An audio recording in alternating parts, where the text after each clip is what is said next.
Bloomberg report के अनुसार गौतम अडानी दुनिया के तीसरे सबसे धनी व्यक्ति बने हैं और ऐसा करने वाले वो पहले भारतीय ही नहीं, पहले एशियाई नागरिक भी हैं।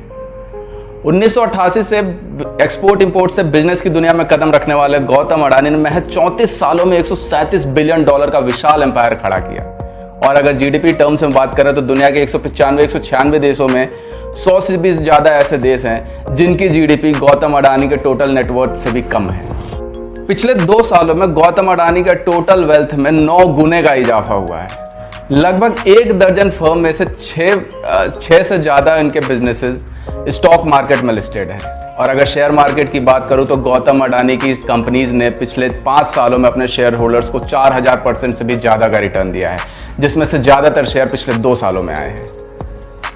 पोर्ट से लेकर पावर सेक्टर तक, डिफेंस से लेकर डेटा सेंटर तक, सीमेंट से लेकर एयरपोर्ट मैनेजमेंट तक, हर एक सेक्टर में इन्वेस्ट कर चुके गौतम अडानी की एक एंटरप्राइज अडानी एंटरप्राइज ने अनाउंस किया है कि 4.1 मिलियन टन पर एनम की एल्युमिनियम रिफाइनरी और 30 मिलियन टन पर एनम की ऑयल बेनिफिकेशन प्लांट वो उड़ीसा में लगाने वाले हैं, जिसकी लागत लगभग 58,000 करोड़ रुपए।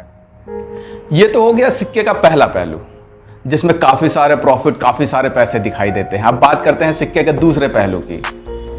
एक रिपोर्ट के अनुसार गौतम अडानी के लिस्टेड 6 कंपनी के ऊपर लगभग 2,30,000 करोड़ रुपए का कर्ज यानी डेट है। और इसी डेट पर क्रेडिट रेटिंग एजेंसी फिच की सब्सिडरी क्रेडिट साइट ने अपनी एक रिपोर्ट पेश की है, जिसमें यह कहा गया है कि over ambitious debt funded growth plan, मतलब कर्ज की मदद से बिजनेस को एक्सपेंड करने के अडानी ग्रुप के डिसीजन से पॉसिबल है कि एक समय काफी डिस्ट्रेस सिचुएशन बन जाए और कहीं उनके ग्रुप की 1-2 कंपनी डिफॉल्ट न कर जाए।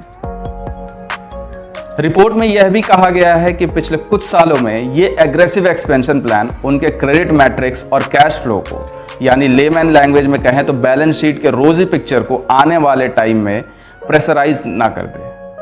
Copper refining, aluminium refining, petrochemicals, ये सब ऐसे सेक्टर हैं जिसमें इन्वेस्ट करने के बाद से इमीडिएटली रिटर्न नहीं आते, इमीडिएटली प्रॉफिट नहीं आता। कर्जे की वजह से ऐसे प्लांट्स और ऐसे सेक्टर्स में इन्वेस्टमेंट की गई हैं, तो जरूरी नहीं है कि इनमें इन्वेस्ट करने के साथ ही इनसे रिटर्न आने शुरू हो जाए, और डेट कैपेसिटी भी इनकी काफी कम होती है।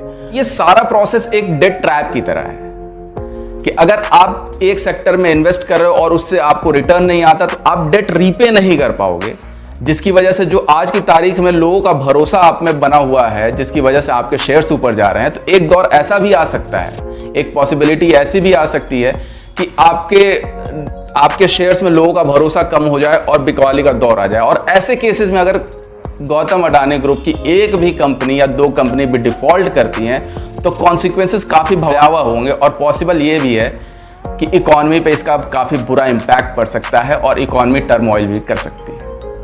इस सारे प्रोसेस को एक एग्जांपल से समझते हैं।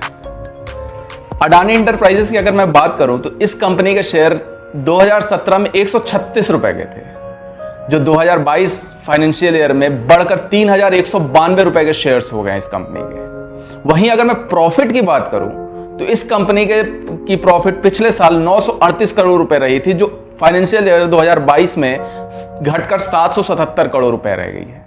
तो एक तरफ तो कंपनी के शेयर्स तो बढ़ रहे हैं, लेकिन एक्चुअल में कंपनी के प्रॉफिट में डाउनफॉल हो रहा है। और ये कंटिन्यूटी अगर बाकी सारे कंपनीज में, अडानी ग्रुप के बाकी सारे कंपनीज में या फर्म्स में बनी रहती है तो इसका सिचुएशन अनप्रेडिक्टेबल हो सकता है आने वाले टाइम में इसके कॉन्सिक्वेंसेस भी काफी गलत हों। तो इन सारी चीजों का हमें ध्यान रखना है। तो एज ए इंडियन ये हमारे लिए काफी प्राउड मोमेंट है कि एक भारतीय जो वर्ल्ड रिचेस्ट लिस्ट में टॉप 3 में अपनी जगह बनाता है। तो दूसरी तरफ हमें इस बात का भी ध्यान रखना होगा कि हमारे इंडियन, हम जो एज अ पब्लिक, जो एज अ कॉमन मैन जो हम अपने पैसे इन्वेस्ट करते हैं, तो क्या वो सही जगह इन्वेस्ट कर रहे हैं। एक कॉमन मैन जिस तरीके से सिर्फ 34 सालों में दुनिया का तीसरा सबसे धनी व्यक्ति बन सकता है, तो क्या वो कॉमन मैन आज की तारीख के कॉमन मैन के पैसों को सुरक्षित रख पाएगा।